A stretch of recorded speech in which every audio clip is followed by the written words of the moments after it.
Good morning, I'm Maddie Jansen, and this is the podcast of 17 News at Sunrise. It's everything you need to know to start your day in about 15 minutes. Working in the spirit of the Golden Empire, this is 17 News at Sunrise.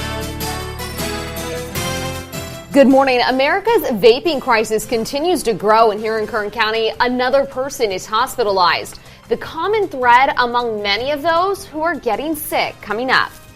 Another Democratic presidential hopeful plans to make his way to Kern County. Who's coming to town? Plus the latest on Senator Bernie Sanders' health after he had to cancel a campaign event in Bakersfield set for yesterday. The September jobs report is set to come out in about 30 minutes. The threshold economists say it must cross to keep the unemployment rate ticking down and fears of a recession at bay. This is Friday, October 4th, 2019. Good morning. Great to have you with us. I'm Maddie Jansen alongside Alex Fisher on this Finally Friday. It is Finally Friday, and it's a great day out there because the temperature is going to be a little cooler than it was yesterday. Let's check in with Kev. First look at your forecast. Yeah, we're in the 50s right now, right around 53 degrees, so close to what we were seeing yesterday morning. But the good news is daytime highs are going to be a little bit cooler today. We've got a light northwest wind at 5 miles per hour. And as we take a look at the hour by hour here, we're going to be right in the 60s by 11 and then mid 70s this afternoon. So some very nice and comfortable weather ahead. 48 degrees right now in Tehachapi. It's a cool morning, but it's not as cool as we've been seeing it. We've got a westerly wind at 15 as we take a look at the day here on the temperatures, and you can see lower 50s by 9 a.m. and then 60s as we progress into the afternoon. How long is the cool down going to last? I've got the details on that. And the Dodgers are back in L.A. tonight. What's the weather looking like there? Details straight ahead. Alex?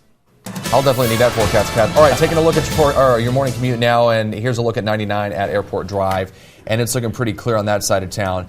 There is one minor injury accident being reported on the northbound lanes of the 99 just south of Olive Drive. We had a news crew on scene and says that it's not too much of an issue if you're going to be driving through that area, but just be mindful of that if you are headed there. This happened about an hour and 10 minutes ago, and all lanes are open, but CHP still on scene as they tow that truck away.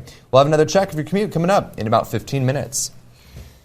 New information this morning about an apparent raid on an internet casino operation. We brought this to you as breaking news last night at 11. It happened near the corner of South Chester Avenue and Wilson Road. BPD says officers had a warrant to search an internet casino. It's still unclear what happened, but our cameras captured what appears to be two illegal gaming machines leaving the area on flatbed trucks. A witness says the machines were taken from the building next to the liquor store. Officers did not make any arrests. The number of people hospitalized in Kern County due to vaping-related illnesses continues to climb. This morning, 3 people are being treated for severe lung illnesses associated with vaping. Nationwide, the CDC says nearly 1,100 people are battling the mysterious illness. That's up 275 cases from last week. At least 19 people in 16 states, including California, have died. The majority of people getting sick are men under the age of 35 who have used vape products containing THC. Pot is back on the market legally in Kern County. Back in May, the Board of Supervisors banned the sale of marijuana. Bakersfield also banned the sale of pot. The California City and Arvin areas have chosen to allow pot sales within city limits. Cal City gave out 10 permits for marijuana vendors earlier this year. Only 2 allow storefronts. The Bakersfield Californian reports a dispensary in California City quietly opened last Friday. It's now the only legal storefront in the county. The Californian reports the owners of California City Supply hope to soon deliver pot into Bakersfield in the coming weeks using discrete cars and an online ordering system. This week marked 2 years since the deadly attack at the Route 91 Harvest Music Festival in Las Vegas. Thousands were at the Jason Aldean concert in the shadow of the Mandalay Bay Hotel when a gunman opened fire from the 32nd floor of the hotel. The shooting became the deadliest in modern U.S. history. 58 people were killed, 4 of them from Kern County. More than 800 others were hurt. And now more than 2 years later, survivors and families of the victims who sued the hotel's owners have settled. Jay Gray has details of that settlement. The deadliest mass shooting in modern U.S. history left thousands of lives torn apart. It's something that you'll never, ever be able to repair and be the same emotionally, ever. as their emotional and physical struggles continue. MGM agreed to pay as much as $800 million to the victims and families of the Las Vegas attack. This is a step in the right direction to try to put that behind us. The settlement comes 2 years after the massacre along the Vegas Strip. 58 people killed, hundreds injured, when Stephen Paddock opened fire on a country music festival from his suite on the 32nd floor of the Mandalay Bay Hotel. The 64-year-old retired accountant and high-stakes gambler killed himself as police closed in.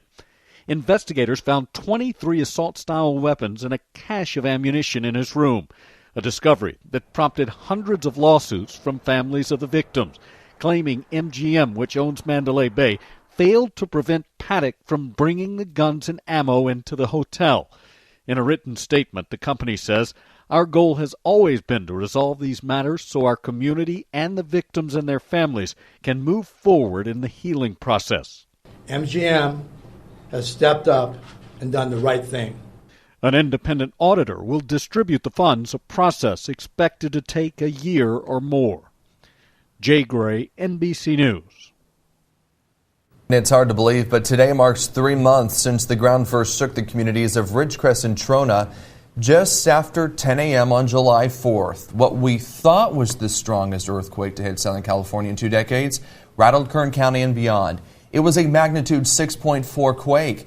Then some 34 hours later on July 5th, an even bigger quake with a magnitude 7.1, 11 times stronger than the first Tembler, jolted Ridgecrest once again.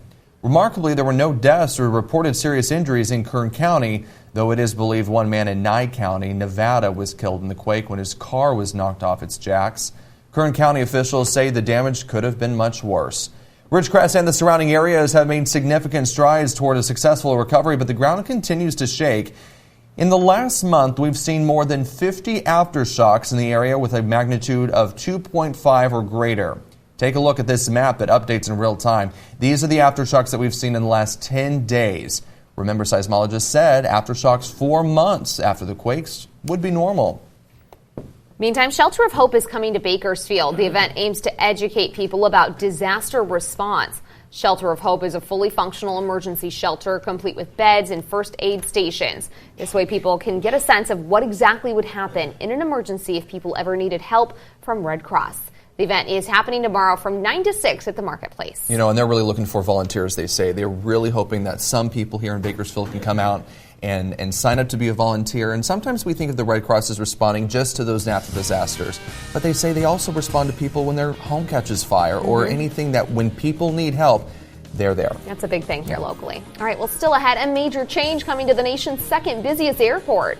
Coming up in about 20 minutes, we'll explain where you'll have to catch your Uber or Lyft when you're flying into LAX. And it's finally Friday. We're hoping for some nice weather, right? Well, you're going to get it. I'll talk more about it coming up after the break. Stay with us. Halloween rounds the corner. Bakersfield's hottest haunted attraction is back. 17's Karen Waugh got a sneak peek inside Scare Valley. Scare Valley has moved to the Kern County Museum this year, but it's not all about the haunted house. They've expanded to include activities for all ages, and it's all for a good cause. Something new, something fun, something bigger than last year, and definitely entertaining. Scare Valley has new spooks and surprises this year. This post-apocalypse is caused by a toxic spill, an outbreak, and it's causing humans to go rabid. Bakersfield's hottest haunted house attraction has a new theme: the post-apocalypse. You're constantly being chased and experiencing this world where you're being attacked by rabid humans. It's not for the faint of heart, but there is something for all ages. Pumpkin patch, we have a kids train, we have a walkthrough with a plethora of different little sets and little scenes set in. They call it Halloweenville. To take in all the sights and sounds, it's free, but there's also other activities. We have bounce houses, rock wall, laser tag. We also have food. For those, it's $10, and to go through the haunted house, $15. But the best part, all proceeds go toward Youth Tomorrow, a nonprofit that provides job training and work experience to teens and young adults. This all opens today at 6 p.m. and to check hours and to buy tickets, you can visit scarevalley.com. I'm Karen Hua, 17 News. The annual Greek Food Festival returns today. This is a look at last year's event. This year's event starts today and runs through Sunday. It features authentic Greek barbecue and other food. It's all happening at St. George Greek Orthodox Church on Truxton Avenue. That's next to the Amtrak station in downtown Bakersfield. It all starts at 5 o'clock, runs through 11 tonight, and admission is $5. Kids under 12 get in free. The Shakespeare Festival is also back in town this weekend. The 35th festival is happening at Bakersfield College. It features performances of Twelfth Night and Henry V as they begin tomorrow and alternate days for the next 3 weeks. They'll be at the Simonson Indoor Theater at BC. Tickets are $12 for general admission, $8 for students, staff, seniors, and veterans. And we posted all the details on our website. Just click on the hot link icon. I remember going, I think when I was in elementary school, to see a Shakespeare play at BC, and it really sparked my love for theater. And I went on to study theater in high school and college and Shakespeare. And so take your kids. It's a great educational experience. And it's just so much fun to do. Yeah, it is. Absolutely go to. All right, and check your pantry. Coming up, the reason you might need to throw away your flour, we'll explain in your 17 Business Watch. KGET Business Watch is brought to you by Grapevine MSP Technology Services, the Valley's leading IT service provider. More than 150 people are set to lose their jobs as a business partnership ends at Adventist Health. In a state notice released today, Cerner Corporation announced employees in Tehachapi and Bakersfield are set to have their positions terminated. Many of them are patient access representatives. Adventist says the move is part of a transition to another company for its revenue cycle operations. Check your cupboard. King Arthur flour has been recalled, certain batches of flour over a possible E. coli contamination. This is an expansion of a recall issued back in June, so if you have the flour at home, toss it out. King Arthur's offering refunds on its website. No illnesses linked to the recall have been reported. Are you looking for a bargain on everything from cars to travel? This is your month. As money expert Stacy Johnson's here with some of the best and worst things to buy in October. Well, fall is finally here, and with it may come falling prices on some of your favorite buys. Every month, our partner Deal News gives us a list of shopping deals and duds. Here's what they think you should be buying this month. With new car models introduced in September, October's a good month to find deals on some of last year's models. October is known as shoulder season in the travel business. It's the time between peak and off-season, and it's also a good time to snag some deals. Then there's gardening supplies. October's a great month for bargains on everything from lawnmowers to leaf blowers to hoses. Now, those are some of your October deals. How about duds? Things you should be avoiding this month. You'll get better deals on most electronics next month, especially around Black Friday. This is particularly true of TVs. October is also a bad time to buy winter clothes. It's a little too early in the season for deals. And finally, appliances. Since new models come out in September, October's not a bad time, but according to Deal News, November might be better. You know what they say, to everything there's a season, and shopping, no exception. But if you want to see the best deals every day, I can help you out. Just go to MoneyTalksNews.com and do a search for deals. For Money Talks News, I'm Stacy Johnson. Money Talks is brought to you by your local consumer credit counseling service. If you've got debt problems or just want some free budget counseling, call today.